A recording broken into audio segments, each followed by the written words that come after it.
Buckle up because we've got a lot going on this week. Between the FOMC rate decision and infamous press conference from Powell to follow, the labor report comes out ADP on Wednesday, non-farms on Friday. Apple, among many others, are continuing to report earnings. It's not going to be easy out there, and now more than ever, as emotion really takes hold of the market in the sell-off, it's important, critical, I would say, to have a game plan that's based on logic. So let's build one together.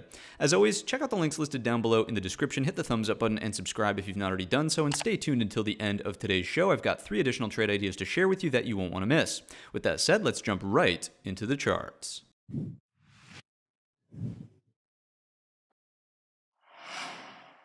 So kicking things off on the SPY weekly time frame, talking about candle structure and location as we always do. For structure this past week, we're certainly dealing with a mostly red-bodied bar, just a little bit of an upper wick on top. If anything, it would just imply some buying pressure was clearly wiped away by a whole lot of selling pressure, and we obviously closed extremely weak towards the lows of the weekly range, and the lower wick is not really substantial enough to read into from a psychological perspective. I would clearly say, and most would agree, that the sellers are in control here. If we think about location on the bar-to-bar count, we certainly have a substantial lower high and a very substantial lower low. So sellers go 2 for 2, structure and location. Shouldn't really be all that surprised considering that we are technically in a weekly downtrend. With the continuation of weekly lower highs and weekly lower lows, we just found ourselves a brand new weekly lower low. So if we're thinking about trend sequencing, number one, of course, we are going to remain in a downtrend here, producing that lower low, but also the market can afford a counter trend rally, and even if we make a move in the upward direction, there's nothing that is going to imminently threaten a weekly trend reversal back in the upward direction. Just to make the trend neutral after producing this lower low, this week's bar would have to produce an equal high. I certainly see that as a lower probability outcome into the coming week's worth of trade. So where might a lower high be found? Certainly on the retest of this area right here, the prior lows that already in last week's upper wick started to produce a little bit of a rejection. What else? You can clearly see the loss of the weekly 50 SMA. That's the blue moving average on your screen. That, of course, is a bearish indication. And I want us to keep thinking about the opportunity for a little overshoot here for the monthly higher low. I would really start to encourage you to think of this as a prior range on the monthly time frame chart. And just as a reminder, nothing about the weekly trend here, weekly chart, weekly structure, or location is indicating that the buyers are trying to step up for the monthly higher low. But it is important to note that we are technically above the bottom of this as a prior range. I'll hang on to the monthly higher low thesis as long as we're over roughly 404, and we'll see that on the daily chart in just a moment. For those of you who are maybe not sure of what I'm talking about here, it's the opportunity for a break and retest, claim a monthly higher low here if the market's going to remain constructive and stay in the highest time frame uptrend, which, as we know, is the monthly time frame chart. What else can we take a look at? Let's have a look at our anchored VWAPs, what's going on from that perspective. So for the most part, very straightforward, still very logical that we produced a lower high here. Notice that we've clearly closed well underneath this anchored VWAP from back here, and the all-time high anchored VWAP, which is right here, and the October low anchored VWAP were technically closed underneath. We've closed right on them for all intents and purposes, and once again, because we're right at this level, that's my reasoning for keeping the monthly higher low thesis on the table. If the monthly higher low thesis is going to go out the window, I would prefer to see straight up continuation, and then any lower high attempts keep us underneath this area right here. That would be the nail in the coffin in my eyes for that thesis to go out the window, no longer interested in trying to buy higher low supports around this area on, again, the monthly time frame chart. And just to be very transparent here, once again, there's nothing about the weekly price action, location, pattern that would suggest buyers are trying to step up at this structurally relevant area.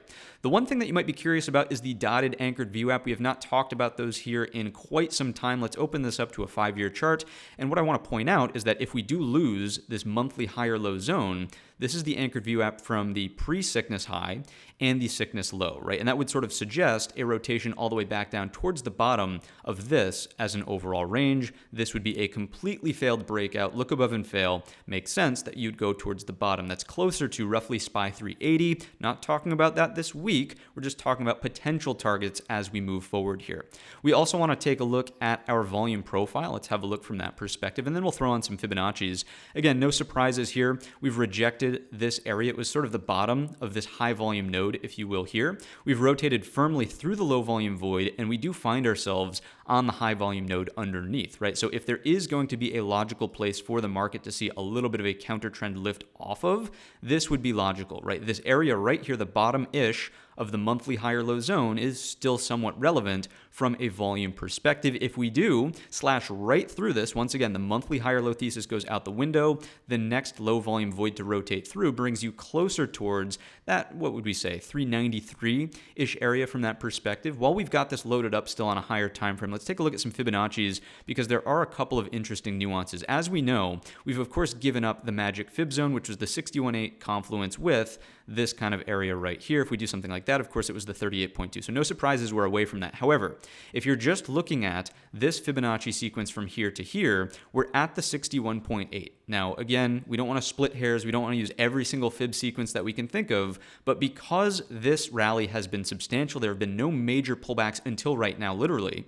If the 61.8 is going to hold its confluence with that high volume node, and it's also confluence, if I were to just turn that off and flip back on the anchored VWAPs, right, you are getting confluence around those anchored VWAPs. Ignore the dotted one, that is the incorrect calculation, since we're only looking at 2 years worth of price data. If I just open it up, let's go back to like a 5-year, you can see that, 3 years, here's 5 years, and you can see that those dotted ones are lower. But nonetheless, if there is going to be any sort of bounce, right? Is this a logical place? To me, it makes a lot of sense for a counter trend on the weekly. From there, it's about the quest of finding a weekly lower high, or do we neutralize the weekly trend and start to put in the monthly higher low? With all that said, let's take a look at the daily. Let's first evaluate this week's expected move. If you're not familiar with this study, check out the video tutorial in the top right-hand corner.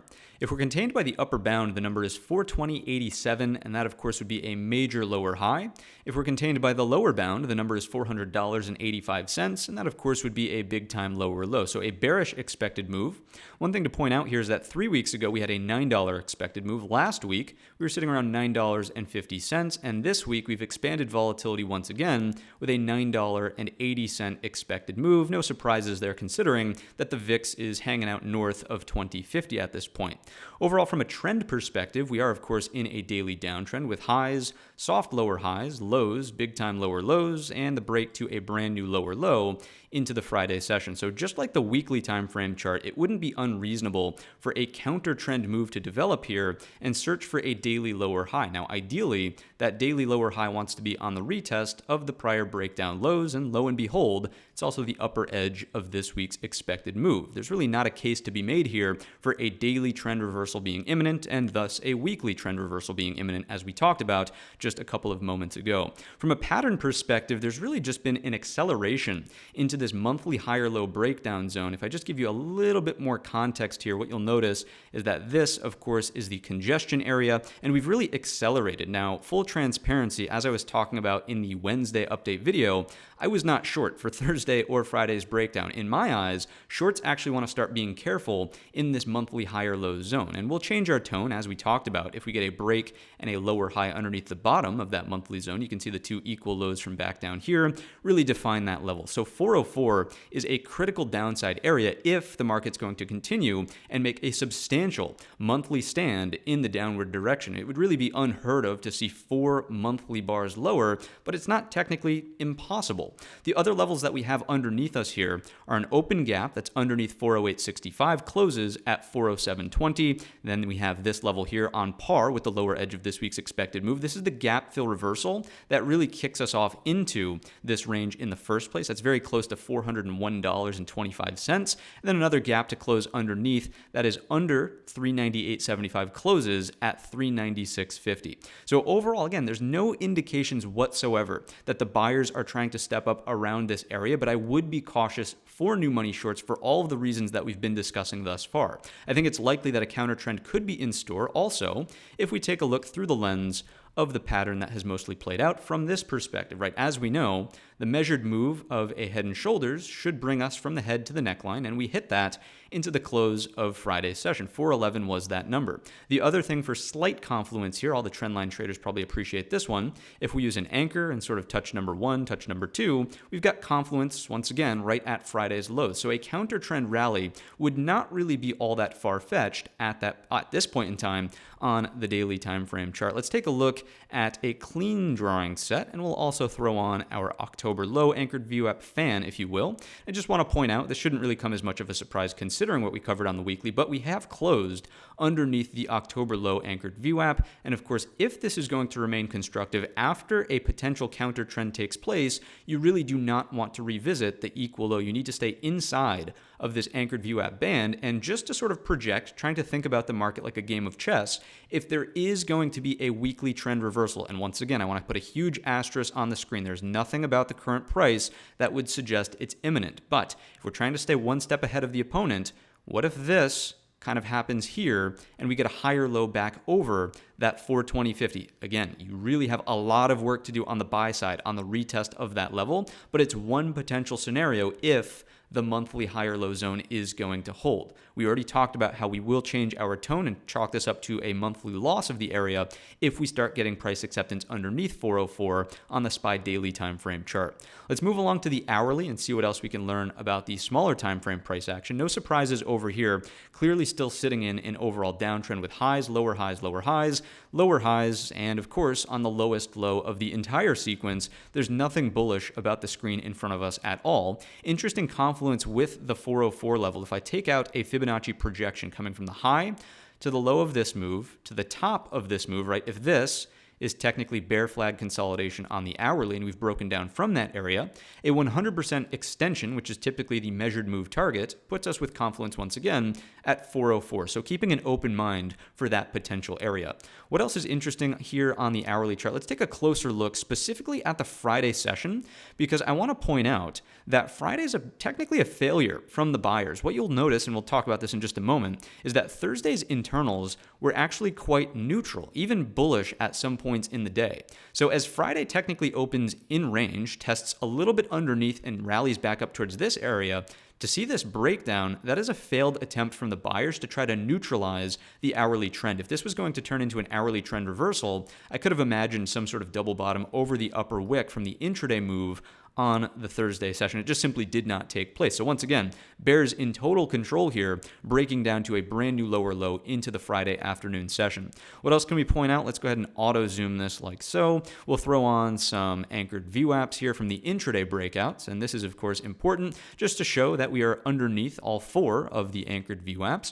This one as well, where the counter trend started from, or tried to start from, the bearish consolidation. That one's going to offer some confluence around 416.75, the top of the monthly higher low band. So if the market does start to make a move in the upward direction, the first major battleground that I can see, I wouldn't be all that concerned with 412.25, but right here at 416.75 is much more so the first area where resistance can show up in this potential market. So lastly, a couple of Fibonacci's, and then we will move on from here. So coming in from the top of the move down to the bottom of the move, where's your 38.2? Not for nothing, but perfect confluence on the retest for a potential daily lower high up against 420.50. Beautiful confluence at that potential zone. That's the major area where we're looking for the battle to be done. Daily lower high is set, but still dealing with 416.75 as the first go around.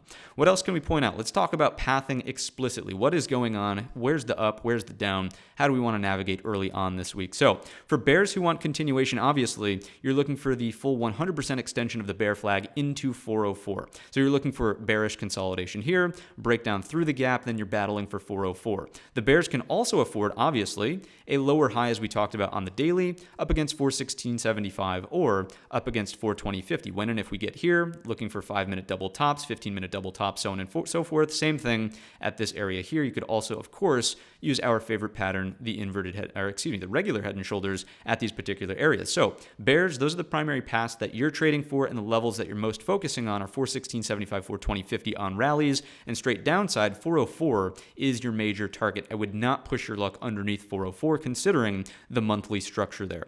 Counter trend bulls, what do they want to trade for? Of course, it would be taking advantage of this move from here up to here. So first and foremost, an hourly inverted head and shoulders is possible if you get something that looks like this. The first attempt at an hourly higher low wants to be over that 412.25. And from there, technically speaking, your neckline is actually a level that we don't have mapped out on the screens. That would be over this little area in here, closer to 414.25. 414.25 would act as the neckline in some sort of instance like this. If you can clear that, then of course the target is for 416.75. So the long trade is counter trend and only right here. Beyond that, you would look for the same thing above 416.75. You need the proof of a higher low here if you are going to take it counter trend, and you are certainly not overstaying your welcome on the long side at 420.50, right? You should at least be thinking about trimming half as a counter trend trader. If we do continue higher, maybe we get that trend reversal we were talking about just a moment ago with the anchored view app fan, but it's certainly low probability, low odds at this point in time. If we do get straight up continuation first, buyers, I would be thinking about an oversold bounce off of 404. 404 once again coming from the bottom of the monthly higher low zone. With that said, let's take a look at the internals. If you're not familiar with this screen, check out the video tutorial in the top right-hand corner on how to set this one up. Overall, I think it's fairly straightforward that the bears, of course, did have an edge throughout the duration of this week. Net flows were certainly negative 589 million. Remember that the substantial move is underneath or above, in the case of positive, 500 million as a threshold. In terms of the advanced decline line, most of it was spent underneath the zero line this week, and the cumulative builds really speak for themselves. Look at the damage from the Wednesday session and the follow-through on Friday without even starting the build early on in the day's session speaks to, again, that failure from the buyers on the Friday open. The reason it's such a failure, and as we alluded to on the hourly chart, is that on Thursday, there was actually more so a neutral edge to the market. You can see that the internals were much more so positive on that Thursday session, even though the market, of course, closed weak. And if you look at the intraday activity, there were some decent swings in both directions, right? So two-sided trade was taking place. It looked as though at the exchange level, the buyers were trying to step up for that monthly higher low. The close week on the lows kind of negates that. And once again, if you look at the Friday session, opening in range, takes out the morning opening range, tries to rally through the top, completely fails, and all of the consolidation is underneath. If there's ever a time to sort of see a counter trend move kicked off, this should have been a pretty solid precursor. And to see that not happen on the Friday session, again, it's clear that the bears are in control here. Market profile is always Exhibit B. If you're not familiar with this screen, check out the video tutorial in the top right-hand corner. Overall, what's going on here with the value area and point of control? Look at Tuesday as the high of the week, right? Value area, of course, progresses in the downward direction, as does the point of control. And on the Friday session, I want to point out that technically speaking, we have a double distribution that's separated by this little string of H-period single prints. And for the most part, the point of control, the highest volume node on that individual day, is in the lower distribution. So that, of course, is bearish price acceptance on the lows. We do have a poor low, which is in need of repair, so it might not be all that surprising if early on in the coming week's worth of trade, we see repair to the poor low, meaning that we take it out to the downside, auction back into the range. If we find a higher low over Friday's low of day, that of course might kick off some sort of counter trend move. Now, a big contingency here is what happens on the single prints, right? If we reject the upper distribution, we'll just call that D1, that of course is a massive indication that once again, there's not even a counter trend going to happen. There's just total domination from our sellers. If we're underneath in the ES, I'll give you the number here, 41.47, right? If we're under 41.47, no odds of a counter trend. If we do sweep and repair the poor low, then start to take this out, that might be the stronger indication for, again, a counter trend move in the context of aggressive bearish action. Switching gears to the QQQ weekly time frame chart, what do we see here from a candle structure and location perspective? Very similar to our S&P 500 with a mostly solid red-bodied bar, a little bit of an upper wick, but once again, if anything, a little bit of buying pressure clearly wiped away by a whole lot of selling pressure, closing extremely weak at the lows. In terms of location, on the bar-to-bar count, a lower high as well as a very substantial lower low, clearly in much more so of a downtrend at this point in time. And the reason I call this a much more substantial lower low is because technically speaking, the QQQ tried to hold on to this as a weekly balance range. Remember that this, without the weekly close underneath, was really feeling much more so like a look below and fail. Early on in the week, as we were pushing away from, or I should say attempting, a very lackluster attempt, to push away from the bottom end of the range, that was the make or break moment. If we could not stay inside of this white box that I've just drawn, it was game over and the weekly downtrend was likely going to continue. So when we lost that area, we produced a substantial lower low, and if we look left over here, there's clearly thin structure to retrace. So if you're going to look for a short, big air quotes around this one, the QQQ should be, quote, easier. Nothing's ever easy in the market, but easier to find a thin structure retracement here as opposed to fighting the S&P, which is currently chopping around, or it's not chopping yet, but the anticipation is for some sort of chop inside of the monthly higher low zone. Where's the monthly higher low zone for the NASDAQ? It's much closer to roughly QQQ 320. Let's take a look at the anchored VWAPs here, and we will see what's going on from that perspective. Clearly breaking away from these. Firm close underneath this one. These are the all-time high and October low anchored VWAP, but we do have to, I believe, yes, grab a little bit more price data if we are to see the sickness high and low. So sickness high, sickness low, almost one and the same, getting closer towards this area around the 320 mark, right? So if the thin structure is going to retrace, this starts to become much more important for a monthly higher low to be found. And in my eyes, if the QQQ is going to act as a leader here and continue its descent towards this monthly potential support, that of course continues to put downward pressure on the S&P, noting that the tech sector is the heaviest weighted component. We'll talk about sectors in the S&P in just a moment. So weekly chart is looking fairly bearish from that perspective, starting the breakdown. This is like week one of the breakdown underneath that key support. Let's first begin actually with our volume profile. Here it is. And what we'll notice here is, again, no surprises. We are breaking down from the high volume node, from the lower bound of that shelf in the low volume void, and the high volume node underneath, perfect confluence with the monthly higher low closer to 320. So just continuing to illustrate the point that the short is going to, again, be big air quotes easier. There's more distance to travel with ease in the NASDAQ as compared to our S&P. Last thing we'll do is take out the Fibonacci's on the weekly, coming from the low up to the high. What I'll point out is that the 61.8 is that high volume node. It is the monthly potential higher low. Obviously, we've broken down through the 38.2, and that would be a bearish indication. And as we know, if we come in from here down to the lows, it's the same idea. This 61.8 would have been confluence with the Fibonacci 38.2 from here. Failing that, once again, puts more so a target around this 320 area. Let's take a look at the daily time frame chart and see what else is going on in the NASDAQ 100 market. Let's take a closer look here. And again, no surprises. This is now going to act as all overhead supply. The expected move for the week as we get a little bit closer to the price action here is, of course, bearish. Same indications with a lower high and lower low. The numbers will be around 355.50 roughly, 355.25, excuse me. And the lower bound of the expected move here is 335.42, bordering on the upper edge of a prior gap. Now, very similar to the S&P, it's the same time scale of the gap, but it's much higher away from the monthly higher low structure, which is around 320, 325 here in the NASDAQ. So that gap is under 336.50, closes at 332.50 as a potential target. In terms of the trend, obviously it's down here. We do have a little bit more firm of a lower high attempt happening just underneath the upper edge of this week's expected move.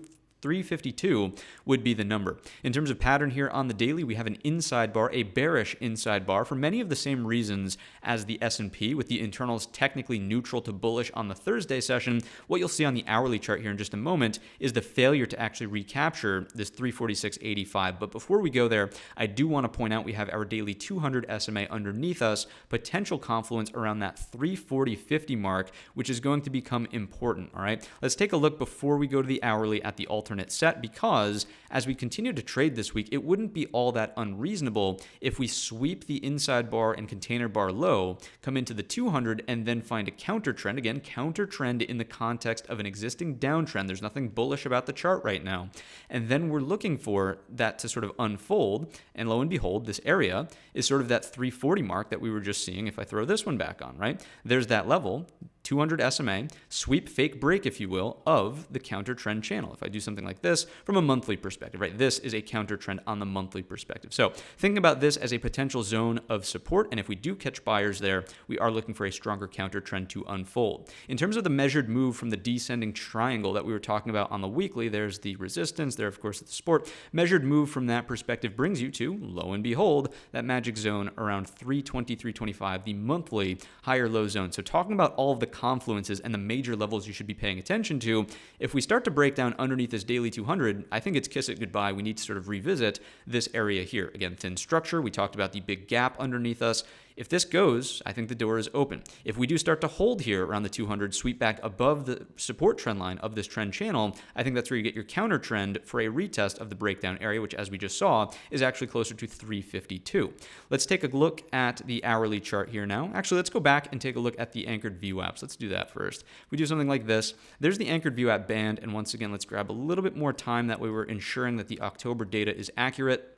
If we do something like this, the QQQ, again, if this is going to remain bullish, this needs to do this, and it needs to produce the counter trend, then find a higher low above. It seems as though we have strong odds of continuing to reject on the retest of this breakdown point, but once again, playing like chess, if we're one step ahead of the opponent, if we come into this band, find a sharp move in here, start thinking about, again, this needs to happen first. We're not bullish until we get a higher low over the breakdown point, but if that does happen, you start to look at this through the lens of your weekly inverted head and shoulders, just pointing out one possible scenario, right? In this one, you can clearly see that there's more room to fall through the anchored VWAP band if we lose this area. Again, remember, daily 200 SMA is there. And where's the lower bound of the anchored VWAP?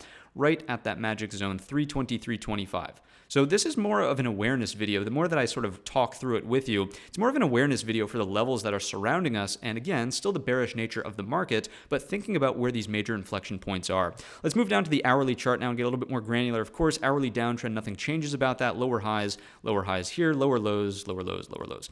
Again, why is the Friday failed move so important? Because if this was going to turn into an hourly double bottom, right, technically off of that low, the neckline there was up and over the upper wick from the intraday Thursday session, which was at 346.85, excuse me. And you'll notice that we get a little bit of price acceptance above, and then we fail underneath into the closing week back down inside of the Thursday range. So if the buyers have failed on that move, then what's the next potential setup? Well, if this now is going to act as the neckline of the double bottom, if we are going to get a counter trend first, you really need to clear that neckline, which is closer to 348.50. 348.50 would be the soft level to include on your chart. All right, let's take a look at the anchored VWAPs intraday. What do we see here? Underneath all of them, again, where's the confluence on the retest of 352? That's your major battlegrounds for the first lower high. Next lower high can still certainly be found up against the upper edge of the weekly expected move, noting it's the bearish consolidation breakdown from the midpoint of last week. If we do see straight up continuation to the downside, you're basically looking for continued consolidation underneath 346.85,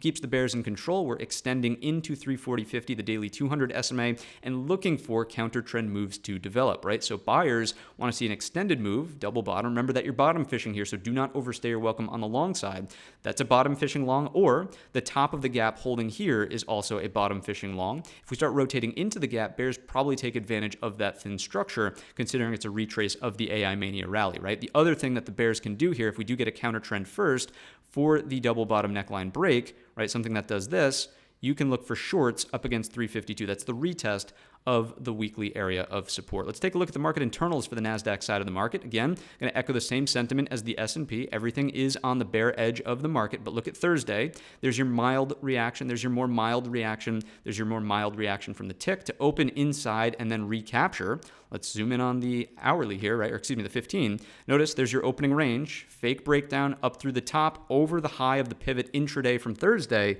to see that fail into the afternoon. If there was ever going to be a day, it was after the week internals of that Thursday session. So still seeing full bearish control from that perspective at the exchange level. Here's the market profile for the NASDAQ. What you'll notice is that the poor low is actually on the Thursday session. We do have a period single prints from Thursday. And notice if I extend off to the right, that's that same rejection basically, right? The futures did not find any acceptance in those single prints, which once again would speak to the bears being in control. Also notice that A period rejects and stays underneath the lower distribution of the Wednesday breakdown. Obviously, your point of control and value area continues to migrate lower throughout the week. The only interesting thing here, which once again might speak to a counter trend in the QQQ or the NASDAQ side of the market, is that value area and point of control on Friday were actually above the midpoint of that range. Now, again, we still have a poor low, so it wouldn't be surprising to see a sweep lower first, but keeping a very open mind in the NASDAQ. For now, I would say all of the data points align more so with with the bearish narrative. And last but not least for our broad market is everybody's least favorite little cousin. It's the IWM Russell 2000 and the small caps. In terms of candle structure, certainly a solid red-bodied bar way down here.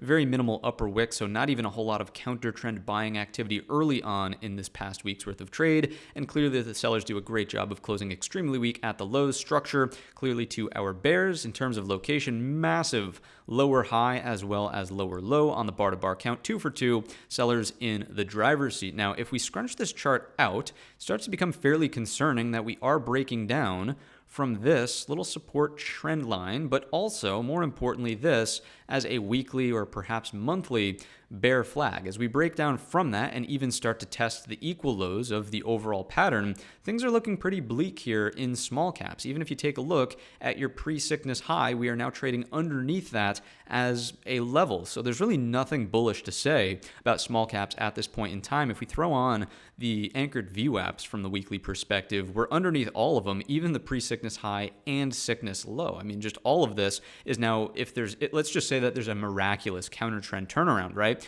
Massive overhead supply, just waiting to really produce that monthly, weekly lower high. I can very clearly see that being a situation for the IWM, less so over in the S&P and NASDAQ side of the market. What about a Fibonacci perspective? If we come in from the sickness low, because this is about the only relevant fib left, and do something like this, we've broken down underneath the 50% mark. The next saving grace is way down here at the 61.8, and that's way at the 152.77 level. There's not a lot of support. Remember, as the market was making its ascent after the whole sickness breakdown, volatility was still extremely elevated. So those ranges that we were traveling intraday were quite wide. There's really not a lot of support in small caps until we start entering some of those levels from the past. Let's take a look at the volume profile as well, just to point out that we're in the low volume void. I mean, again, just to show you that this is still down closer towards those 155 levels. There's nothing bullish going on here on the weekly time frame. Even the overshoot from the bottom end of the range, right? If this is going to turn into look below and fail, that's fine. There's still so much room for a counter trend to only produce a weekly or even monthly lower high. So I'm not seeing the path forward yet for the buyers at this point in time. There's nothing that's being offered as constructive. Let's move on down to a daily time frame chart. We can keep it fairly simple in the IWM. Again, there's nothing to speak of for bullish data points here. Expected move is definitely bearish, lower high and lower low. The levels, I'll give you the numbers here. 167 will round off there as the upper bound. The lower bound at 157.36. There's a gap underneath that. You can clearly see the break to a new lower low on the daily time frame into Friday's close. If there was going to be a little bit of a counter trend, again, this balance and then led to a little bit more balance. Everybody got a little bit fired up about the relative strength on Thursday from the IWM small caps. It just didn't materialize at all. Remember that we opened in range, broke the prior high, closed, and opened back inside of range for Friday, broke to a new lower low. So really nothing going on. Buyers not stepping up at all, which should make sense, right? There's really no reason to, considering that there's no bullish reference point underneath us that we're approaching for potential support. I do want to show you, if I just auto zoom this and take a look way back through the time frames, again, there's not a lot of support underneath these lows. We're trading right now 162.20s or lower. So if we zoom in on this segment of the chart, I'm not just like cherry picking data points that are far away from each other. It's literally a gap close, right? We're trading here. There's a gap close underneath, and then there's prior support at 152.75. Those ranges are quite large for small caps, and there's not a lot preventing us from making that rotation again sooner rather than later. If we just go to the recent data and take a look at what that implies, look at your downside here. Right? This is just to get to the gap. That's already the lower edge of this week's expected move. If we go to that next structural support, 152.75, you're talking about a 2 or 3 sigma move on the week. Now, again, I don't want to be doom and gloom. There is a possibility for a counter trend move, but the bears are totally in control. There's no reason to believe that we're going to expect a weekly or daily trend reversal. There's nothing going on here. Let's go to the hourly time frame chart just to illustrate the failure from Thursday once again. You can see clearly we're in a downtrend. This balance failed break right back into range, gap down, of course. Gap fill reversal was more bearish than the rest of the broad market. And then what you'll notice here again is the attempt to get over the Wednesday high on Thursday. And then look at what happens here. This is also very interesting, right? You sweep the lows, and then where do you close? Back higher after, making this attempt to the equal high. When you open inside on Friday, there should at least be an attempt after the failed breakdown here for the buyers to test it one more time. Not the case. Clearly lower, bearish consolidation. We even get liquidation break. I'll show you that on the market profile early on the session for small caps of Friday. Clearly consolidation at the lows. Again, I don't know what to tell you from a bullish perspective. It's just nobody wants anything to do with small caps at this point in time. Let's take a look. We don't even need to look at Fibonacci's, anchored VWAPs, none of that there. The small cap exchange, right? Russell Exchange, bearish here, over the threshold. 200 is the reading. You can clearly see the domination from the sellers here. Again, there's your neutral Thursday, failure on Friday. It's the same concept here in the cumulative build. Look at the nasty build to the downside out of the cumulative on Friday. So bears clearly in control. Let's move along to the market profile, and there's your liquidation break from Friday. We open in range, which once again should be the opportunity for the buyers to test higher after the failed breakdown of the Wednesday low on Thursday, closing back in the range. Opening in the range should leave the door open for a test higher. Doesn't happen. Liquidation break. Nobody wants anything to do with smalls. It's sell, sell, sell on Friday. Look where the point of control closes. Extremely weak at the lows. Look at where the value area is. Extremely weak down towards the lows. So again, could there be a counter trend move? Sure. Absolutely, there could be a counter trend move, but is there anything bullish going on in the small caps? Absolutely not at this point in time. Let's continue to take a look behind the curtain for our broad market. Percent change on the week for our S&P sectors. Leading the pack is the utility sector, up 2.14% in the face of this relative weakness over here in the market. That's fairly surprising and also somewhat alarming from a posture perspective. Remember that this is D for defensive and also lightweight. So why is it outperforming? It's certainly not indicative at all of any sort of trend reversal. XLB, extremely lightweight and not really worth reading into. They're up merely 0.5%. At the bottom of the barrel, it's energy. That trade is unwinding, and really you saw poor performance from the energy sector in terms of earnings that reported this week. So that bad earnings move is unwinding the quote flight to safety trade from the geopolitical tensions. I know that's a mouthful, but that's kind of what's going on there. In terms of the XLC, you obviously saw what happened with Google and Meta. That's kind of unwinding as well, really taking a beating down 5.07%. Healthcare also taking a bit of a beating there. AbbVie on the Friday session didn't go quite well. And remember that technically it is D for defensive, but it's also the second heaviest weighted sector by market cap. Let's take a look at some of these structural charts and evaluate what's going on from that perspective. Certainly, the opportunity for your weekly higher low is in. Now the jury is out to see if you'll get a lower high up against 6140. If there continues to be relative strength in utilities, it would not really speak to any stronger odds of a trend reversal in the S&P. So any relative strength here is actually bearish. Let's take a look at materials. This is an extremely lightweight sector, just bearish consolidation down on the lows. Didn't really do anything impressive to merit a green move on the week. Again, this is just looking like bear flag consolidation. If it breaks, downward pressure is downward pressure. If it does go for a counter trend, it's such a lightweight sector, it's not going to mean a whole lot for the broad market. So not seeing a path forward there. There's the energy trade unwinding. This is the flight to safety from geopolitical tensions. This is the earnings move wiping all of those gains away. If energy starts taking out 84.50, it's a lightweight sector. It's not going to be the end of the world. But remember, making a new swing lower low is always somewhat detrimental for the broad market. So watching 84.50 quite closely. It is a 100% retracement. I wouldn't be surprised, given the speed at which we've re-arrived, if you will, at this level, to see a counter trend move. And once again, that might speak to the counter trend in the S&P as a whole. Here's communications. We need to be fairly worried about this one breaking down from this as an overhead range. Remember, when you break a range, you're typically looking for a range double. That brings us closer to roughly 60.50. Daily 200 SMA is in there. We have an inside bar on the Friday session. I would be watching like a hawk the two equal lows. If those break down, you know the deal. This is all overhead supply, likely putting pressure on the downside. In terms of looking for a bullish move to unfold, you would need not only a counter trend move, but a re-entrance into the range, then a higher low over 64.25. Certainly seems like lower probability considering the inside bar inverted hammer on Friday. Let's take a look at the healthcare sector. Again, breaking to a magnificent new lower low. It's extremely difficult to be bullish when your healthcare sector looks something like this. Even if it does rally back in the upward direction, I mean, D for defensive, it's not the sector that you want to see rallying. So counter trend move is not going to get you out of the woods here over in the healthcare sector. It might help stop the bleeding, so to speak, in the S&P, but certainly nothing constructive there in healthcare. Industrials, again, massive bloodbath here, just straight shot lower for the past week and a half, roughly, coming into the major lows of the support point. So would I be all that surprised to see a counter trend? No. And once again, does this align with the idea that the S&P might see a counter trend but not change trends as a whole? Absolutely. So that's sort of, supporting evidence for that thesis. Here's the financial sector, and JP Morgan, I mean, the demon himself announcing that he's going to be selling some shares of JP Morgan on Friday.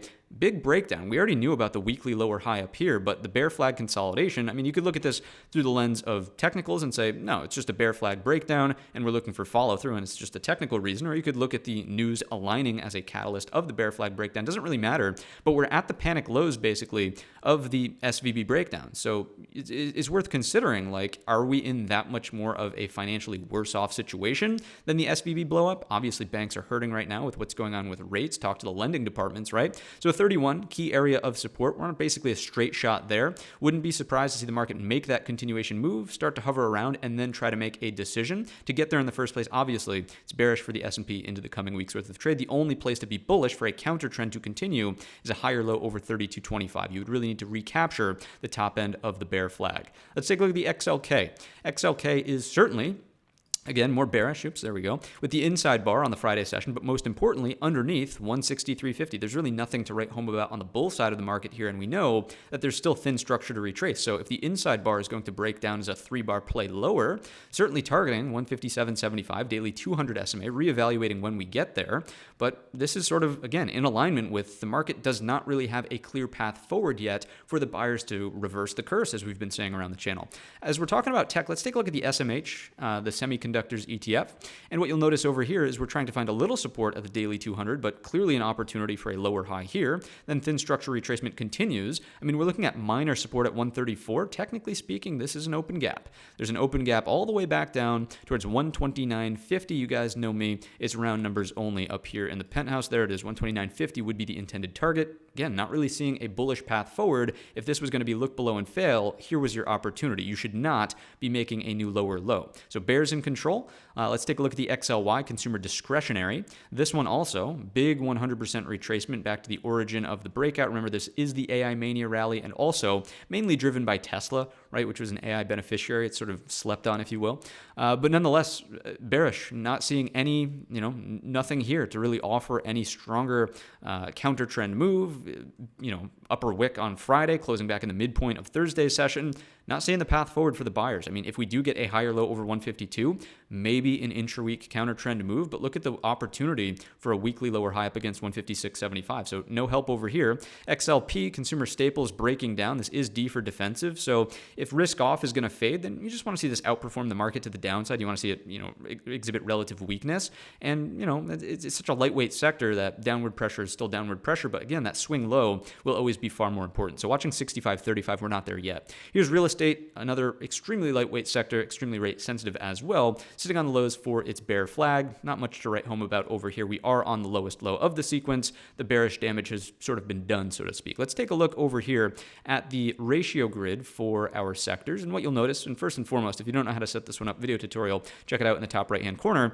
I would argue that we're still in much more of a risk-off style market here, even though the XLK is trying to perk up. It's the only risk-on sector that's trying to perform here. And as we saw with the structural chart, there's still not a path forward. There's no indication whatsoever that the XLK is ready to flip back into a weekly, daily uptrend. So even though this is outperforming, not really a lot of confidence. Notice that the XLV is still sideways, so it's not totally risk off yet, right? Risk off being risk off. The XLF is taking a beating with Demon's announcement there on the Friday session. XLY, counter trend underneath a descending 50 SMA. Communications getting beat up right back down to the 50 SMA. It's still upward sloping. Maybe you want to give it a little bit of the benefit of the doubt, but it's too much of a mixed bag to say that we have risk on, especially when you look at your XLP rotating higher over the 50 SMA, XLU over a now flat 50 SMA. In terms of energy, that flight to safety trade is unwinding just a little bit, more so neutral here after producing an equal or technically lower high and the attempt for a higher low here. It's really more so range compression.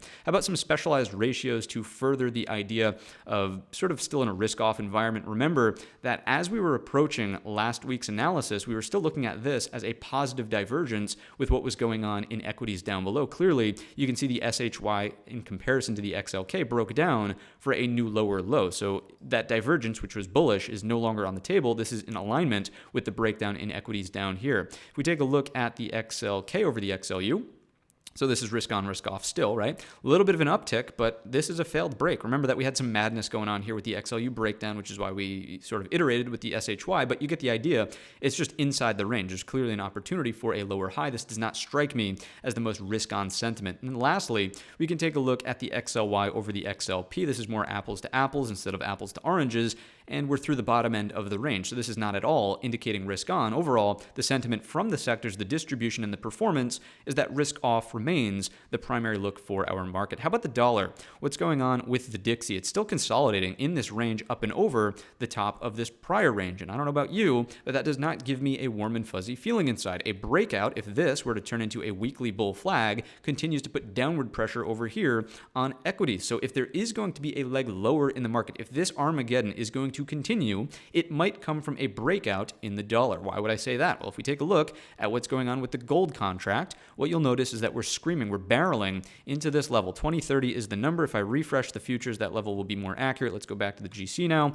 There you go. You can see how it's prior support, then resistance here. As we barrel into 2030, a pullback in gold could mean a breakout in the dollar and thus continued downside for equities down below. So watching that 2030 level in the gold contract quite closely into the coming weeks worth of trade that could continue, again, the Armageddon style sell. If you thought we were out of bullets, so to speak, to the downside, this is a trick up the sleeves of the sellers at this point in time. Let's take a look at interest rates through the lens of the TNX, and what do we see from that perspective? Just consolidating, sitting high and tight. Of course, we know the FOMC is on Wednesday this week. Jerome Powell to follow.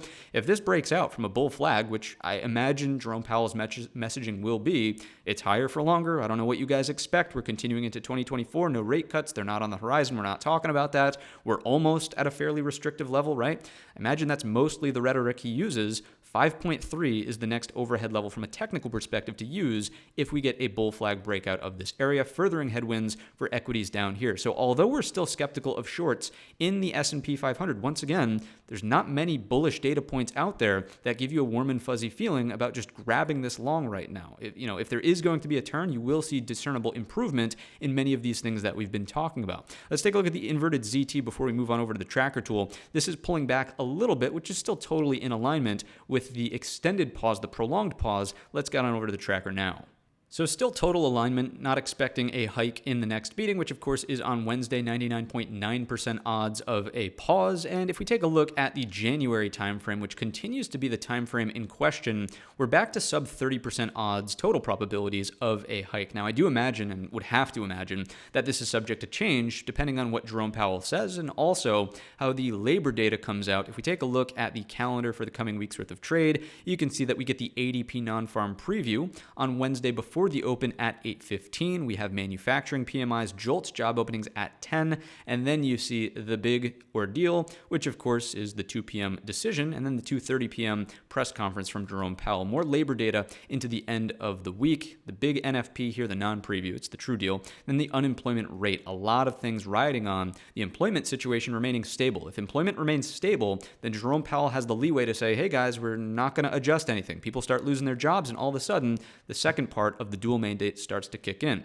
If we take a look at what was released last week, right? Why might the Fed continue to prolong or just talk about the pause continuing on? I mean, look at how GDP came in. The forecast was for 4.5.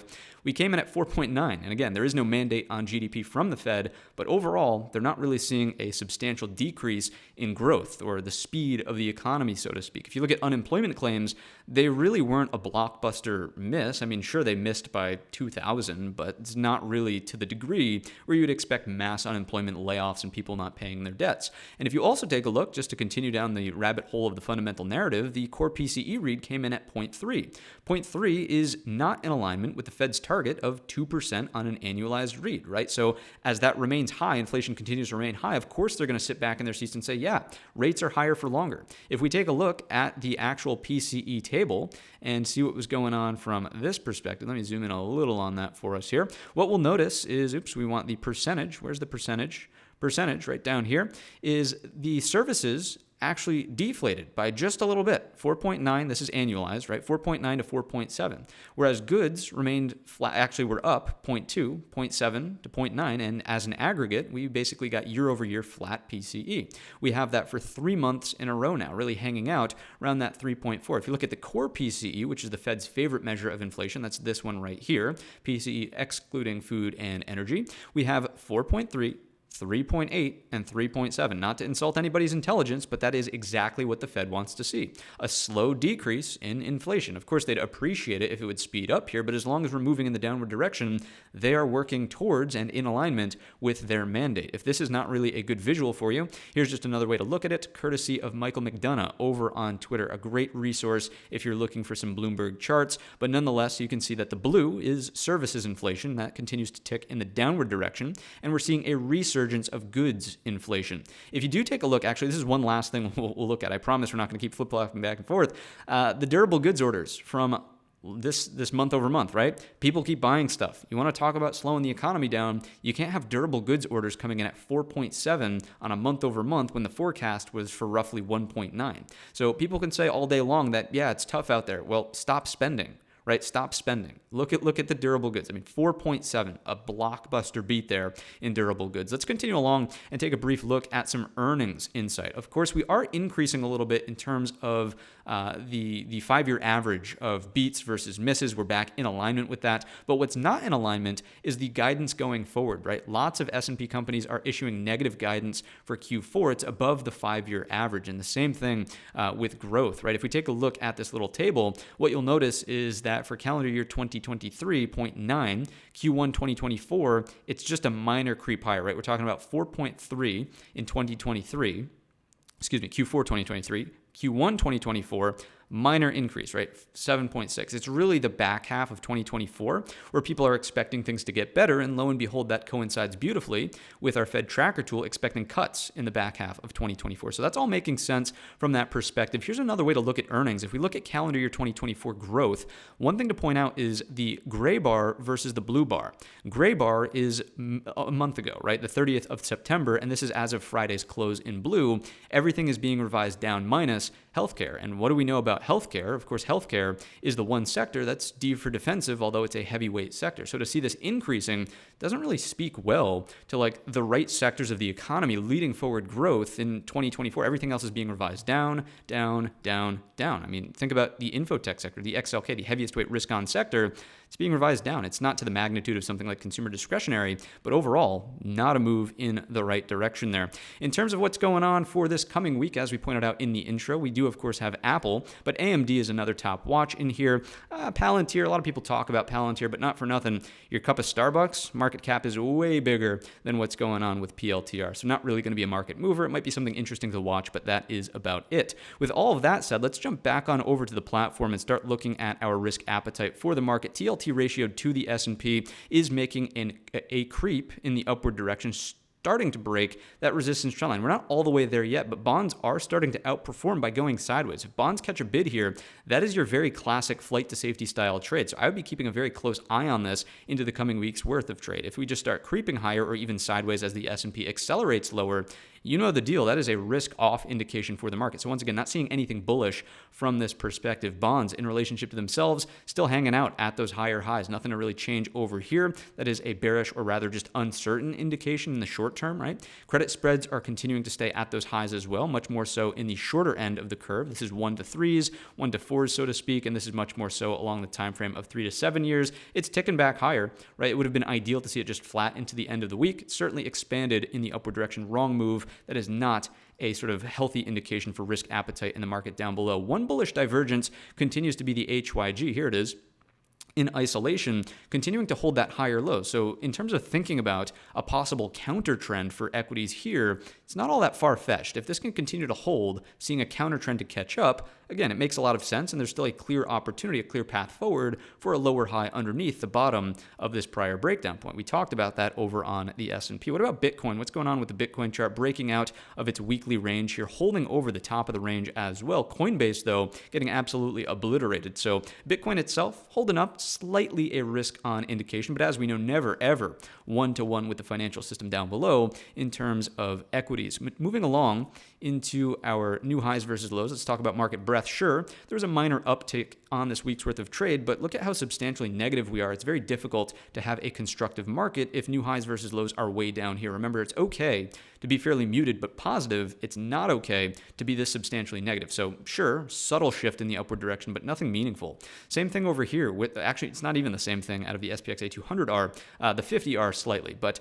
this is getting closer to that oversold zone where we start to think about counter trend moves. So 0.2, if we can again get a little bit of follow through here, it wouldn't be unreasonable for the counter trend move to unfold in equities. And this would sort of align with that thesis. It's not bullish, but we are looking for an oversold rotation, if you will. Let's take a look at the SPX 50R. This is still trying to produce somewhat of a higher low. It's on the table, but it weakened into the close, right? The weakened into the close of this week, I should say, and is still very much so underneath the 33% mark. So it's very difficult to say a bullish, indication here, but trying to show subtle signs of improvement. RSP, equal weight S&P 500. I think it's game on for the October lows, right?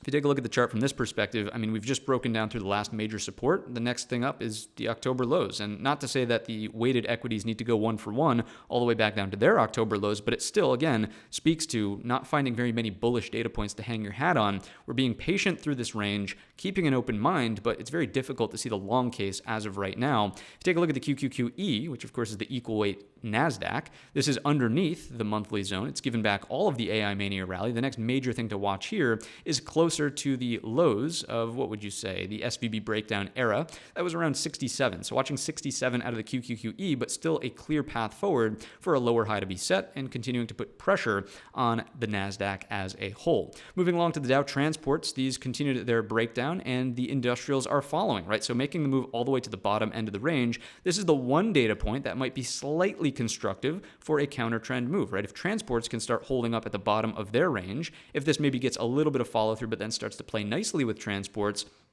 maybe a counter trend move, but still an opportunity for just a weekly lower high, and then will resolve after some time passes and new structure builds out. Still not seeing anything overly constructive on the bull side, but maybe a counter trend just based on transports down here. It's a tough argument to be made with industrial still so far above that 31,750. Let's jump into some volatility, and then we will sort of wrap up this video. VIX certainly bubbling up around that 2050. We have not seen a capitulation style spike, so if the dollar breaks out, puts downward pressure on equities, VIX probably takes off to the upside. That would be the situation where, okay, it's time to rock and roll. You probably move to or through the 404 in the SPY. Then you look for a capitulation style flush. And when that happens, if you notice that the VIX is like 35, I would start thinking about a more meaningful bottom in the S&P 500. It's just very rare that your VIX gets up towards those areas and then stays there for an extended period of time. We know that this is a reverting to the mean type of instrument. In terms of the VVIX volatility of the volatility index, still hanging out around that interesting zone. It's the inflection point. 103 is the precursor, as we know. If this starts ticking higher earlier on and the VIX stays stable,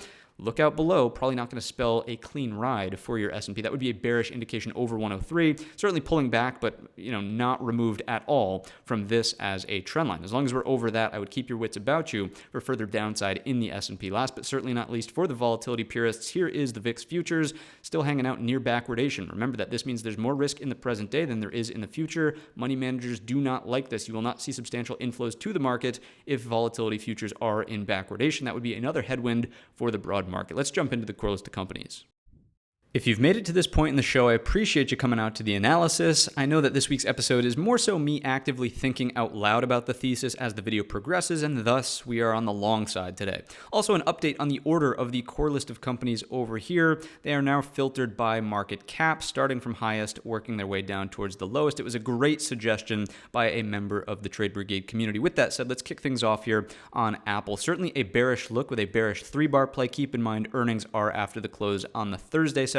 So be mindful, especially options traders, of implied volatility continuing to tick higher during this week's worth of trade. As long as we're underneath 170.50, I'm not really seeing a bullish case to be made. Buyers really need to get a higher low back above that level, and you've still got to battle and contend with 174, an opportunity there for a weekly or even still daily lower high. If we take a look to the downside, breaking down from the 3-bar play, next structure underneath is at 162.35, and anything underneath that is 159.35. That's the top of a gap. We did reject on that Thursday breakdown our daily 200 SMA, which Apple has not done since May, really, of last year. Let's take a look at the hourly chart just to get a little bit more granular and point out this range. Once again, there's not much going on to the long side until you get a higher low back over the 170.50. You could see that be kicked off by this turning into a higher low double bottom. As long as we hold that trend line, pressure on 168.75 could be an early week long trade, but just for the retracement into the back test of the daily 200 SMA and that key level in the first place. Do not overstay your welcome on the long side in Apple at this point in time. Moving along to Microsoft. Feels funny to move all the way over to Softy just yet, but here we are. If Microsoft is going to be constructive on a weekly time frame chart, you need to get back over the 336.85. Nothing about the daily chart or daily bar from Friday would suggest that that is imminent. We're still holding on to that potential right shoulder-esque style area. Also your daily 50 SMA, that's the blue moving average. However, big upper, let's look at the reversal on the Friday session, right? Rally, squeezed out some of the shorts, I would say. Clear lower high back down inside of this as your preceding range, right? There's your lower high, so boom to boom. And now, any sort of equal low flushes really open the door through this thin structure. The shorts are most interesting in my eyes underneath 324.75. Earnings are in the rearview mirror, obviously, so not much of a worry there.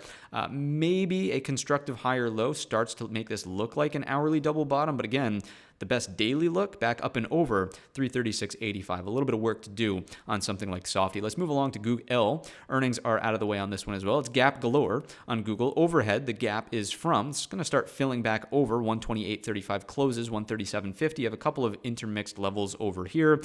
The daily chart is suggesting something interesting with the long lower wick of Friday closing back inside of the Thursday range after reclaiming this prior area of support before the prior earnings cycle gap up. So I am interested in seeing Google over Friday's high. Remember that this is not only gap down, but extended beyond that to the sell side. I'd be interested over Friday's high. So let's go down to the hourly time frame chart and see where that trade might unfold. If we can get some sort of break up and over 123 flat, I would be starting to think about not only the gap close overhead, but the stronger retest of this intraday lower high from the gap down post earnings at 127.15. So Google, with this look below and fail on the Friday session closing back inside of Thursday's range, a little bit more optimistic about some potential counter trend activity that could unfold over here. Back to the daily, if the downside does continue, your next level is underneath 118.50. Then we have our 200 SMA, the green moving average, as always, at 116.15. Next up is Amazon. We can no longer say last but not least the mini beast is moved up the list, but we do see an earnings gap up into the preceding range. We already experienced look above and fail. This is now look below and fail. Technically speaking, the top of the range is the target at 131.75. Keeping an open mind just because of the structure of Friday's bar. I mean, we're technically in the midpoint of the range. Remember that you never really have an edge in the midpoint of a range, so not thrilled about the price action there, but as long as we can hold a higher low over 124, stay remaining inside of this range, I'd be thinking about the top as a target. Once again, 131.75. We'll take it in stride. If we break back down to the downside, do not hold at 124. The gap close is at 121.50. Moving along to something like NVIDIA.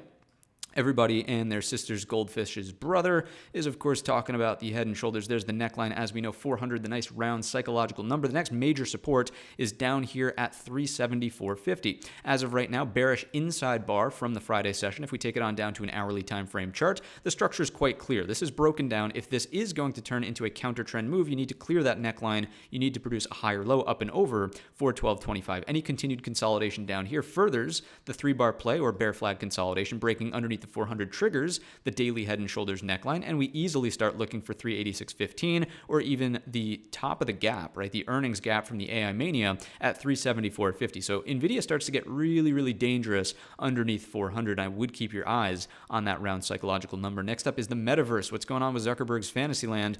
It's chopping around. It's not going to be easy back inside of this prior area. Remember that the market was extremely disrespectful in this zone. I'm honestly, maybe I'll say it out loud, I'm a little scared, to be honest with you, trading Meta inside of this range. I'd love to see some cleaner price action develop. On Friday, we did get a very clean gap fill reversal. So if that's any indication of anything, then maybe the bears are going to make a stand here. Let's take a look in the hourly chart. You can see that we attempt to close the gap, fall away from it, try to move back higher. We close in the midpoint of that overall session. If we can start breaking down underneath that Friday low, basically Friday's open at 294.25, if we take that out, you get sort of the indication of maybe like a 30-minute or 15-minute double top, whatever. Then you start moving back down towards the equal low of the earnings move, and that's going to be at 285.25. So continuing to let the volatility settle out of this one, but the gap fill reversal being so precise is a little bit more of a bearish indication to me than anything else. And once again, on the daily chart, just be mindful of the range we're trading back within. So one step at a time here in the metaverse.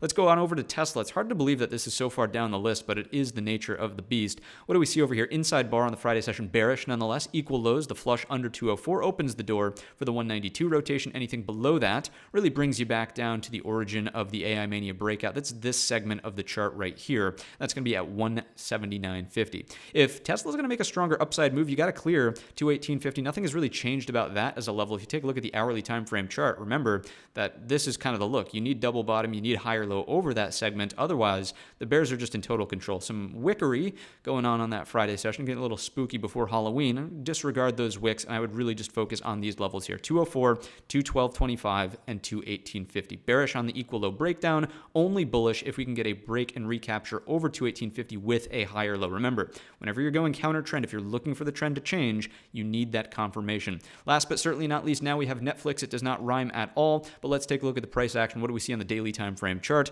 Moving back down and through the balance range of the earnings gap up. The better higher low now from a weekly perspective is remaining over this origin of the breakdown at 387.75. Because you have such a failed break and a move already back down underneath the bottom of the range, I would be more so inclined to be bearish here. Look for the rotation there and then start to see if the buyers want to step up. That would be ideal if structure is going to hold. If it's not going to hold, obviously the gap continues to fill all the way back down towards the high at 354.91. That's quite a ways to go. That is certainly not a forecast into this upcoming week's worth of trade. To me, this is much more so a higher probability outcome.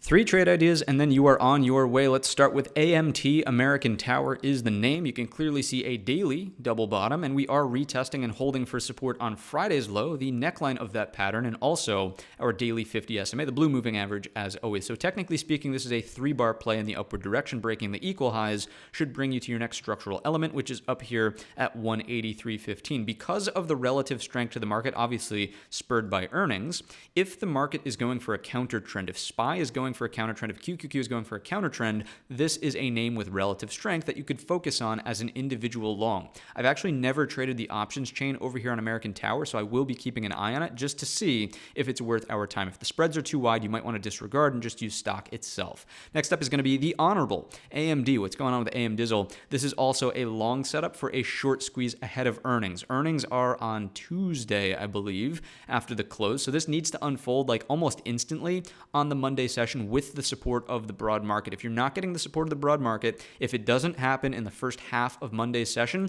I would put this on the back burner. IV will bite you if you try to chase this through earnings, especially this early on in the week. So where is it on the hourly chart? Let's take a look.